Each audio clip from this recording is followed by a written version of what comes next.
Senator Coons. Thank you, Chairman Corker. Welcome, Governor Haley. I enjoyed our conversation yesterday, and I was encouraged to hear in your opening statement that you think U.S. leadership is essential in the world, and that you look forward to being a strong voice for both American principles and American interests at the UN. And I recognize that, as you said, international diplomacy is a new area for you. We talked about the transition from county executive to senator, from governor to potentially UN ambassador.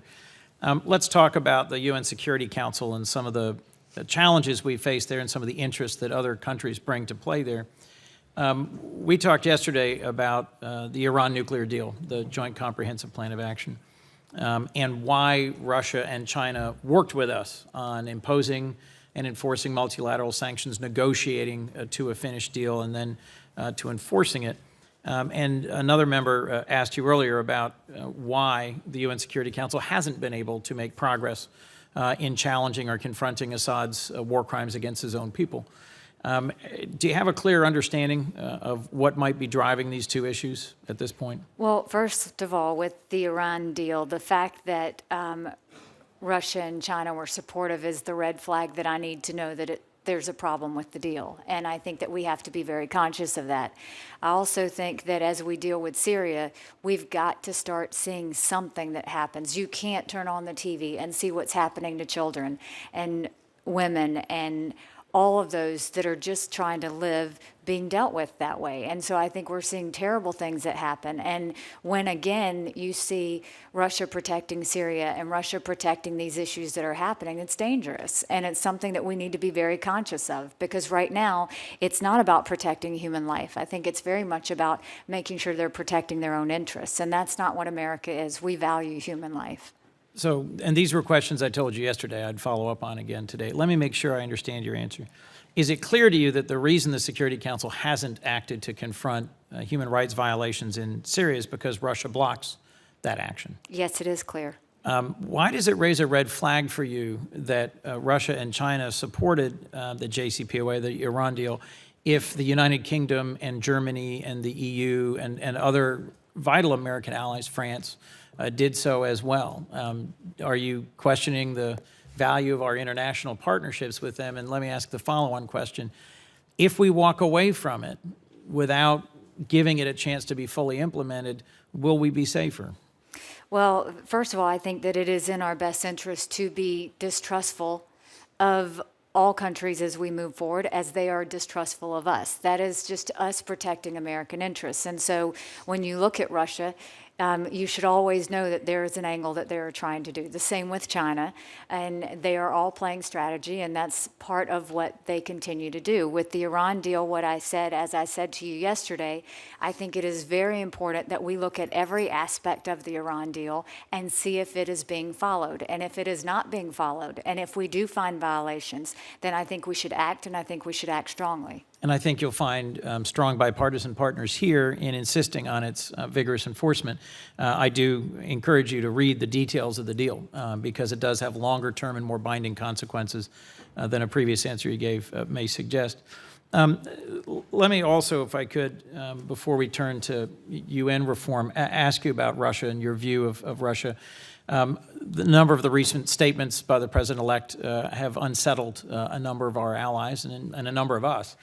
And he has in some ways suggested that if we reach a much closer relationship with Russia, it could break the logjam at the Security Council, it could make progress in the fight against terrorism.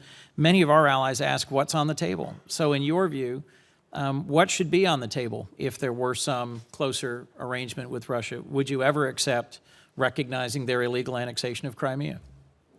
No, I think that we need to make it very clear with Russia on where we stand on Crimea and Ukraine and Syria and be strong on that. Having said that, it's very much like we talk about human rights violations. We may not agree with a country on human rights violations, but we need to work with them on other things.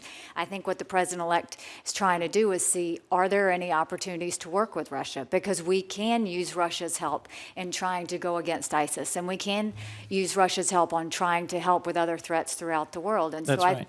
I But think we have vital allies in NATO, such as the Germans, the French, the Brits, who have gone alongside us and fought in Afghanistan, who have invoked Article 5 NATO Charter and stood alongside us in the fight against terrorism.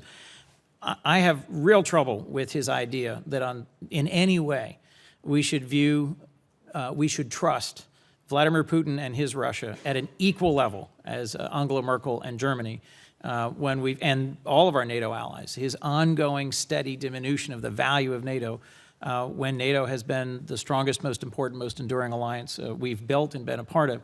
Ambassador Power gave a very pointed farewell speech yesterday, where she laid out the case that Russia is the single greatest threat to the world order today, to the world order that we've built, the so-called liberal, rules-based world order that the UN is one of the highest examples of. Did you read or follow that speech?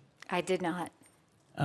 I urge you to do so. I will. I have been working towards this committee assignment, so I have not had the time to do that, but I will make a point to do that. Mr. Chairman, I'll ask that it be admitted to the record, entered into the record, because I think it is a very clear-eyed assessment of just how persistent a threat Russia has been to our core values, which I would argue are our core interests: free press, democracy, human rights, and our vital NATO alliance.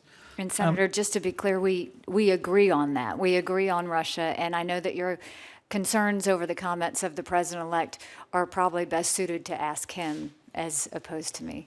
But he's not in front of me, and you are, so forgive me.